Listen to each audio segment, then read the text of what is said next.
You're listening to Founder Frequency, the inner signal of the world's sharpest minds in business and leadership. Beep oct. Have you ever built something that no one wanted?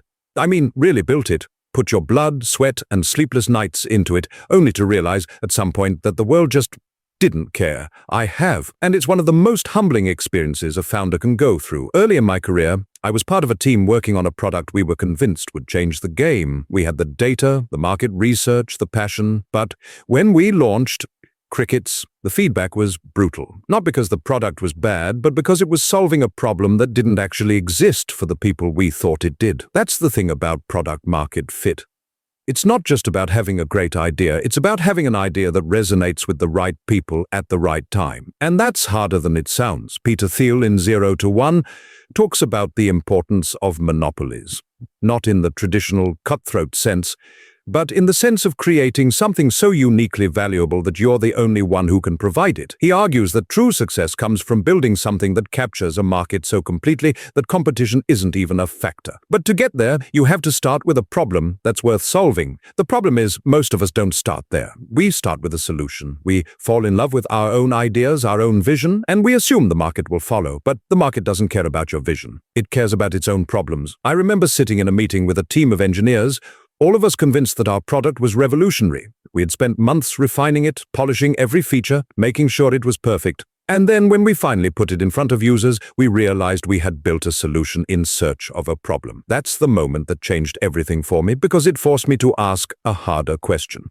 Are we solving a real problem, or are we just solving a problem we think exists?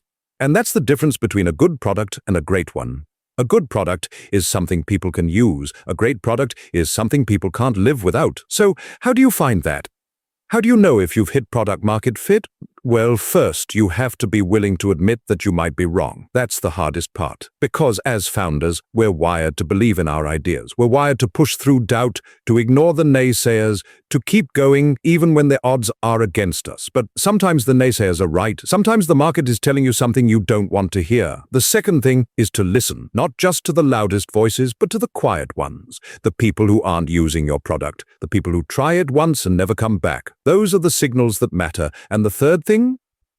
You have to be willing to pivot, not just once, but as many times as it takes, because product market fit isn't a destination, it's a journey, it's a constant process of refinement, of iteration, of learning. I've seen founders cling to their original vision long after the data has told them it's not working. I've seen them double down on features that no one wants, convinced that if they just add one more thing, the market will finally see the light. But that's not how it works. The market doesn't reward stubbornness, it rewards adaptability. So if you're out there building something, ask yourself, are you solving a real problem, or are you just solving a problem you think exists? Because the difference between success and failure often comes down to that one question. And if you're lucky enough to find that fit, to build something that truly resonates, then you've done something rare. You've created value where there was none before. You've built a monopoly in the Thiel sense.